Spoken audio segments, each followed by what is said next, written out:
Hi, this is Stacy, and in this video I will show you how to make a kids recipe book template.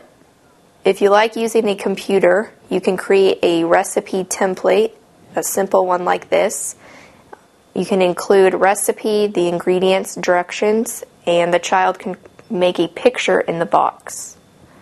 Another idea is to use a notebook, and you can have the child write a title like My Recipe Book, and then they can decorate the front cover to their book.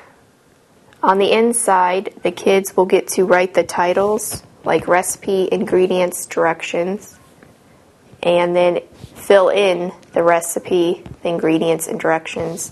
And at the bottom, they can use that space to make a picture, and they can use like stickers like foods or food stamps. Other ideas are just to use markers and crayons to go along with the recipe.